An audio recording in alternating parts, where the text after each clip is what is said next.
Okay, so greetings to my lecturer, Professor Dr. Shaharuddin, and greetings to my friends. Today, my group will be presenting about the naturalization in national football industry.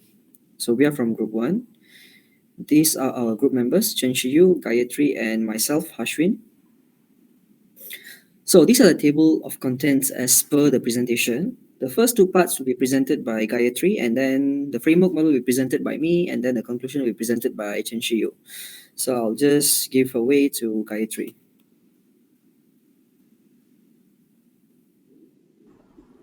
Okay, good morning, Dr. Zaha, and I'm Gayatri, and today I'll be presenting the issues of naturalization in football industry.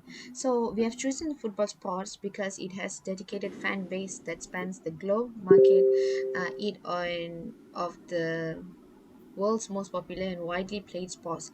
There have been significant uptake in the numbers of football teams that have naturalized foreign players in order to strengthen their rosters and gain an advantage in the matches.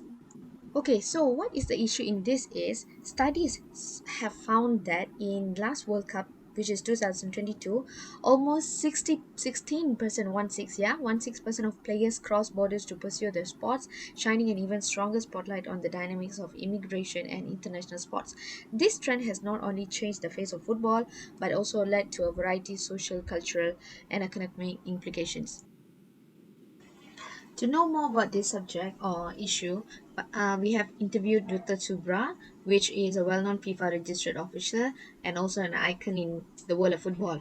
We have explored much more about the nationalization of players worldwide, and as the result in this research report, we will explore the naturalization of players in football industry, analyzing the factors driving the trend, the impact it has on the sports and society, and also the potential challenges that may arise from it.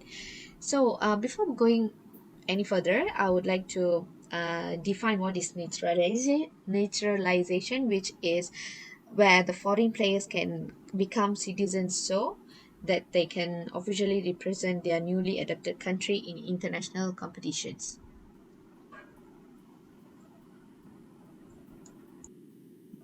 Okay, next.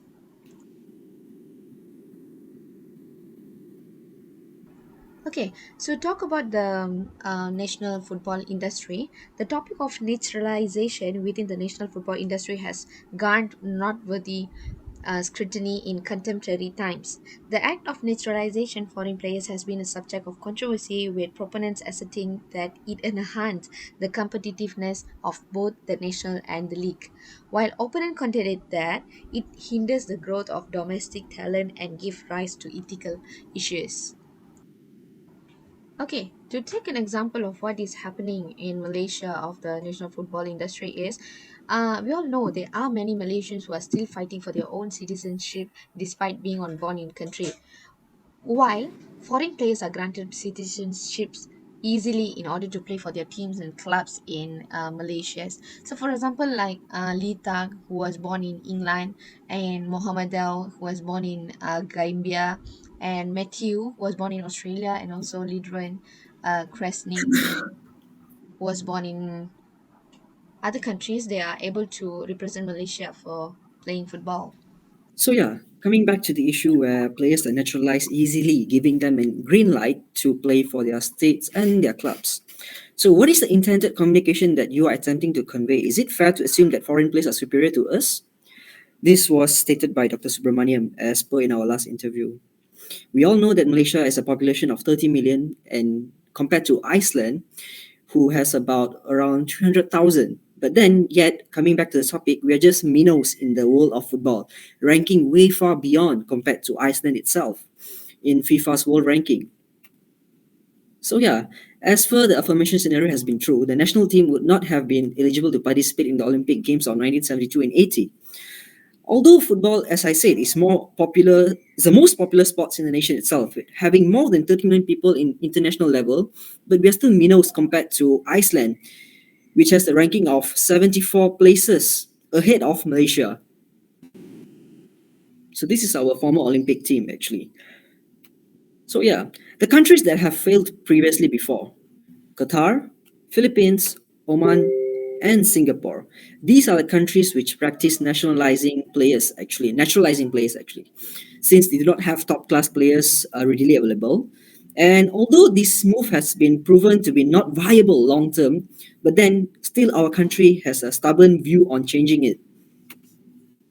So coming to the framework model, so we are discussing about the Alex Osborne's creative problem-solving model on the issue of naturalization of football players, actually. So the first step includes fact finding. The second step includes idea finding. The third step would be solution finding, and yeah, that would be the final step, actually. So the first step states that the Osborne's creative problem-solving model is actually fact finding. So let's explore the facts, actually. Top class players generally prefer to play for their own country, actually. So the naturalized players are actually often considered as second-rate players. So, and the naturalization tends to occur when players are already past their prime age, usually around the age of 27, 28, or 30, where they're no longer able to play or perform for their own country. So they run away from another country to our country itself, to play football. So actually, there has been no transparency in the naturalization process, providing them with easy naturalizing process actually, compared to our own citizens who are struggling to even get a blue IC card. So this accounts to poor management and lack of accountability in our national football team itself. And it has a toxic sports environment characterized by favoritism based on race and leading to lack of cohesion and teamwork within the national sports framework, because we have more naturalized players and they are not locals actually. So they might not have stronger patriotism spirit compared to a local who has been born and raised here. So yeah, there is a very strong need for transparency, and yeah, it proves there's a poor management, lack of accountability itself. And Malaysian football industry or national sports industry has been tainted by racial bias and management issues itself.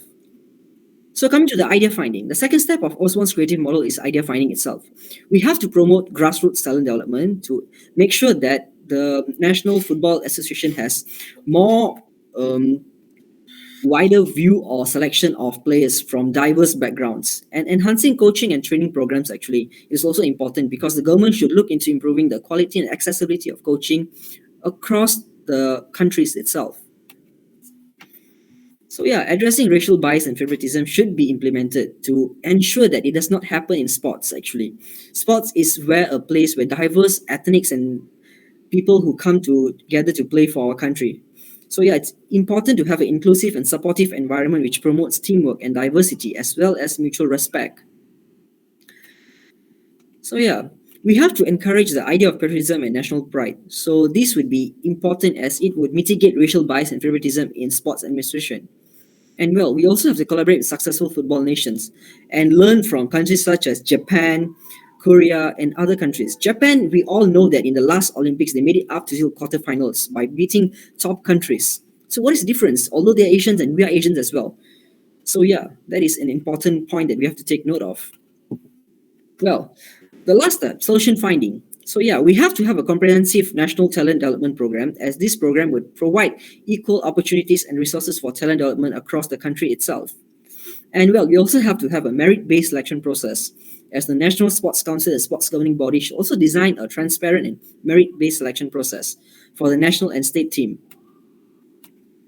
So yeah, by enhancing coaching education, the government should also invest in actual coaching education programs to improve the quality and effectiveness of coaching at all levels. And last but not least, we also have to foster diversity and inclusion, as the government should rigorously promote diversity and inclusion within the sports organizations and teams. So, coming to the point of improving sports infrastructures, investing in development and the maintenance of sports facilities is very important as well, because it provides the athlete and the coaches with a quality training environment. Having world class infrastructures allows them to become and develop into world class players itself. Yeah. So coming to the last point, strengthen governance and accountability. So while enhancing structures within the National Football Association, it ensures transparency and accountability, and also it promotes ethical decision-making process. So there would not be any corruption or nepotism. So it's an important point to take note overall. So coming to the last part of my presentation and slide for my group's presentation, I will pass it over to my friend Chen Chiu. All right, good morning, Doctor. My name is Tasiri. I will do the conclusion. So this main conclusion is very important for the evaluate this potential solution, considering this feasibility, practically, and potential impact. So in order to engaging stakeholders such as both official coach as natives and the wider community in the decision-making process that can lead to more effective and sustainability solutions. Yes, that's all. This is our my good presentations.